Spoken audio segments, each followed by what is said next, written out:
3 students from Westlake High had gone missing in the past month. The police were out on the hunt. Some said they'd been spotted at the abandoned mall on Route 16. Others whispered about a van circling the neighborhoods around school. Our parents started driving us to class. Teachers patrolled hallways during breaks, and the district implemented twice-weekly lockdown drills just to be safe. The first thing I noticed wasn't his face, it was the smell. Copper and chemicals, like pennies soaked in bleach.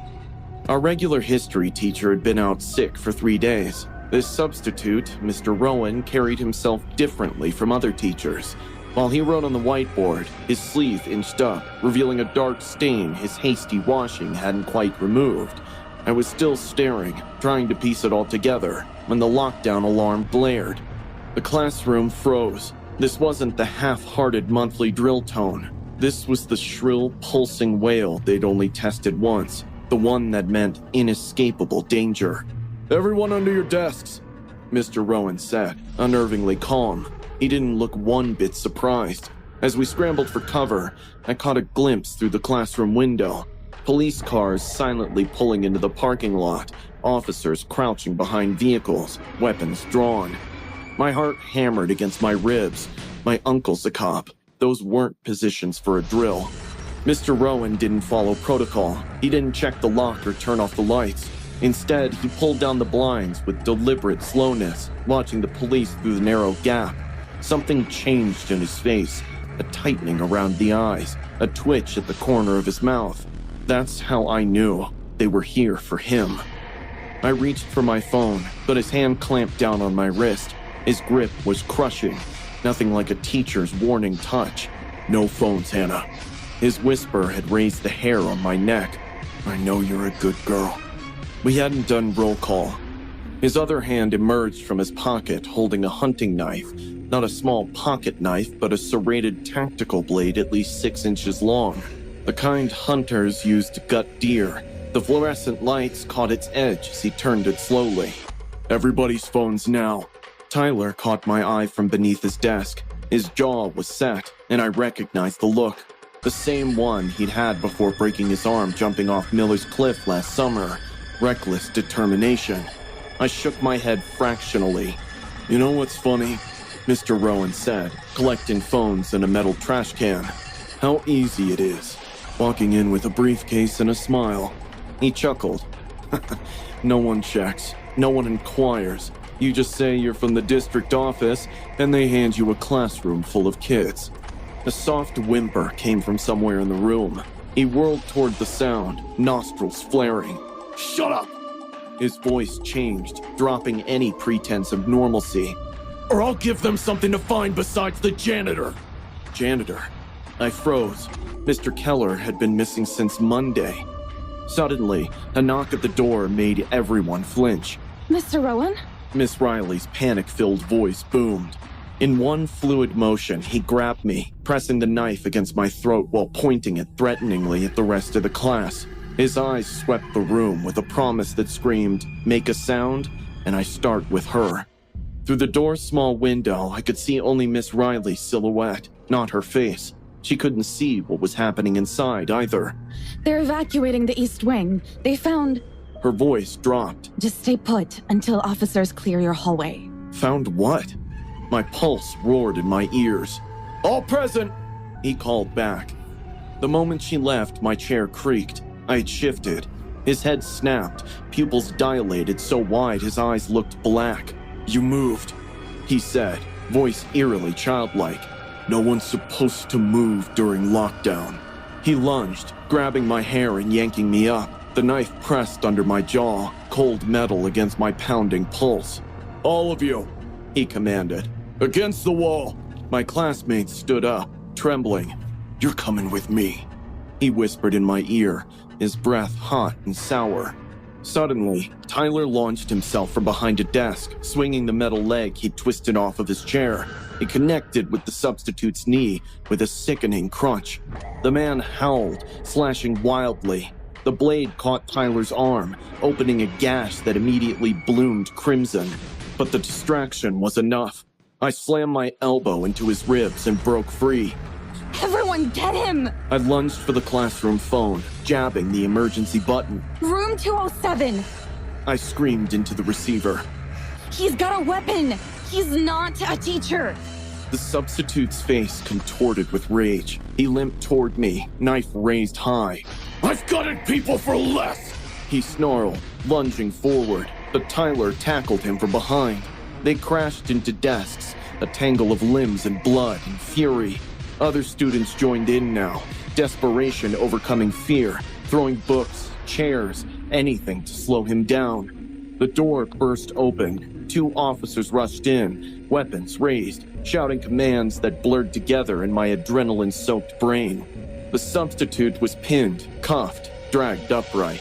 As they pulled him past me, he turned, his face inches from mine, and smiled. Promising, terrible, like a death mask carved from flesh.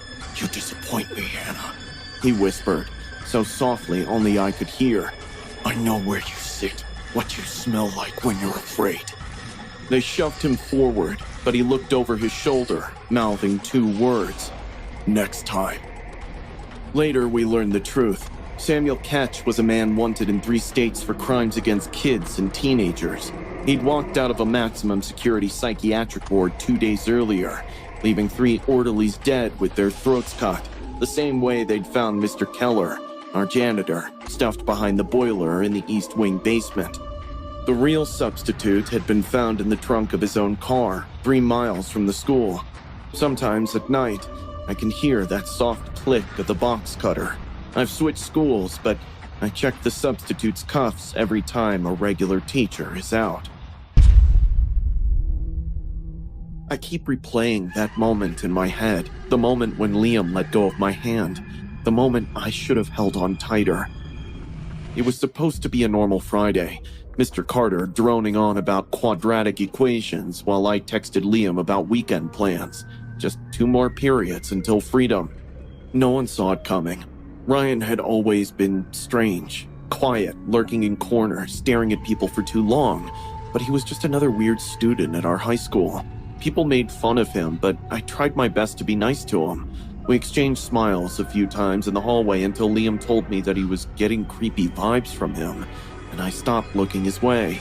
Then, he was lost in shadows. Until that day, the school intercom came to life. "Attention, this is a lockdown. This is not a drill. Please go to the designated safe areas immediately." At first, no one moved. Then I saw Ryan sprinting past our door, a huge knife in his hand. His hands were dripping red. The hunting knife in his grip glistened under the neon lights. But his eyes, God, his eyes, they were completely empty. Black pools that seemed to soak up the light around them. His lips were curved into a smile that gave me goosebumps. Someone was screaming. Mr. Carter rushed to the door. "It's jammed!" he shouted, panicked. Bang! Ryan slammed against the door, laughing, a high, childish giggle that didn't match the blood smeared across his face. "Let me in," he sang, voice lilting like a twisted nursery rhyme. "Let me in or I'll blow your pretty little heads off!" Liam grabbed my arm. "Noah, help me!" he yelled, dragging a heavy desk toward the door. We slammed it against the frame, just as Ryan's knife slipped through the gap, narrowly missing my eye. "I can smell your fear, Noah, baby!" Ryan sniffed through the crack, inhaling deeply. "It's delicious." His eye pressed against the small window in the door, bloodshot and unblinking. "I've been practicing for this day, Noah. The others didn't scream enough. I know you'll shriek." A chill ran down my spine as his tongue darted out, licking blood from his lips. Suddenly, we heard shouts in the hallway. Teachers and security dashed in, momentarily distracting the monster. Ryan stepped back, tilting his head like a curious animal. "Hide and seek," he whispered. "Ready or not." "Now!" Liam hissed, and we yanked the desk away and fled. The hallway was a nightmare. Sprinklers drenched everything, making the floor slippery with pinkish water. Bloody handprints smeared one wall where someone had dragged themselves away. 2 freshmen huddled by the lockers, clutching bleeding wounds. "He cut us and then just watched," one whimpered. said something about loving our pain. Halfway down the hall, I saw Ryan standing motionless at the other end, knife raised, head tilted at that unnatural angle. He removed his hoodie, revealing a vest covered with wires and bulging packages. "No more running," he called, voice echoing. Then softer, almost intimate. "I need to see inside you, Noah." We ran. Liam slipped, crashing into the lockers. Before I could help, Ryan was there, moving unnaturally fast, knife slashing. I swear his feet barely touched the ground. I ripped a fire extinguisher from the wall and swung it, connecting with Ryan's shoulder. He didn't even flinch, just smiled wider. "That tickles," he giggled, eyes dilating. "Want to see what real pain looks like?" He lunged at Liam, who barely dodged the blade. By then, we had reached the emergency exit. Through its window, red and blue lights flashed. Help was waiting. Liam turned to me, face pale with terror. "You go first," he said, voice shaking. "No, we're going together." I grabbed his wrist and he shook his head. "Don't waste time, hurry!"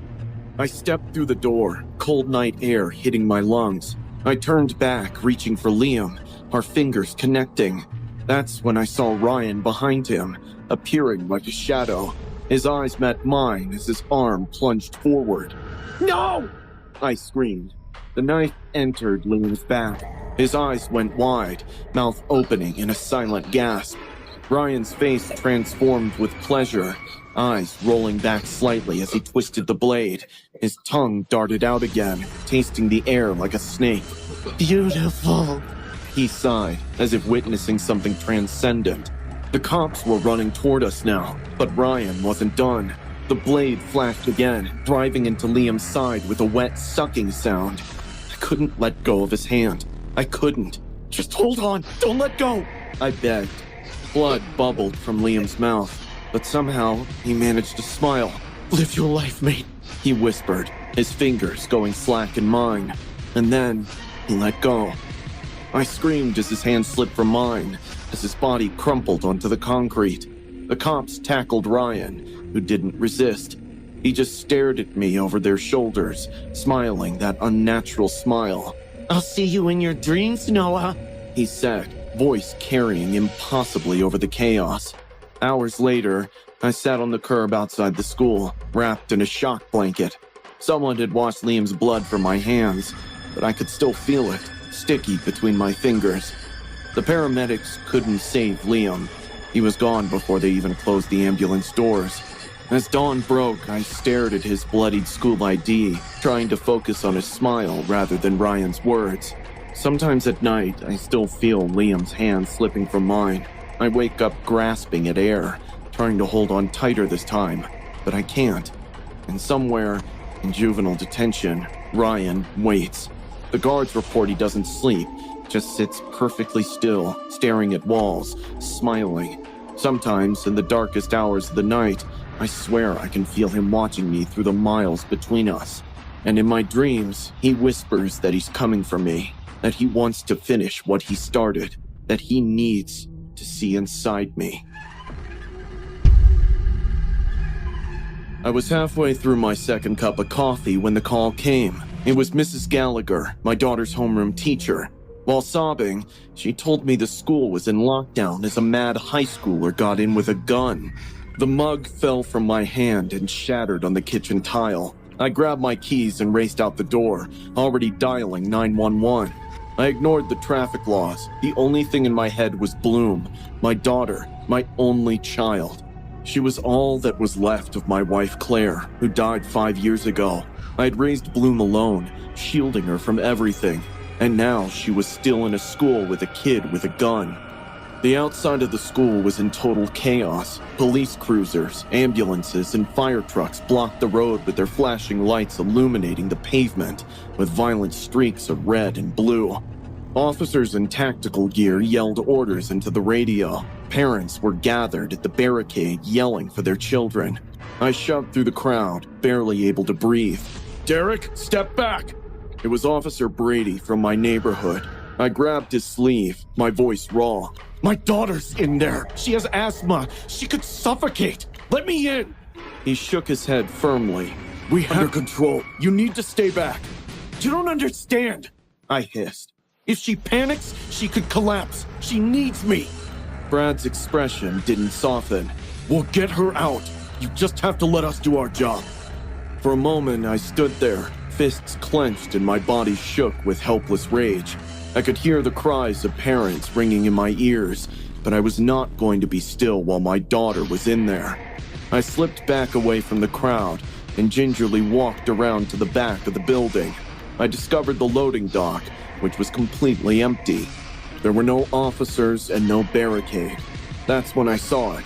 A window, slightly open, big enough for me to squeeze through. I didn't hesitate.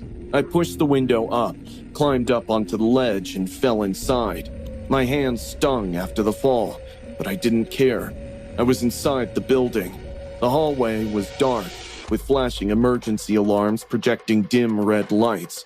The sounds of faint sirens wailed in the background, but were muffled by the heavy silence. I moved slowly, hugging the wall. My breath came fast and shallow. Every step felt too loud. Suddenly, a loud gunshot made my ears ring. Down the corridor, windows shattered, sending glass cascading onto the tile. My legs locked for half a second, but then I moved, faster now, toward Bloom's classroom. I knew precisely where it was. Turn left, room 214. I spotted her through the window. She was crouched under a desk with 4 other children. Her little fingers held onto her inhaler, but she was gasping too much to use it currently. Her lips were pale, and her chest rose and fell in small, short breaths. I didn't care if I exposed myself. I opened the door. Bloom!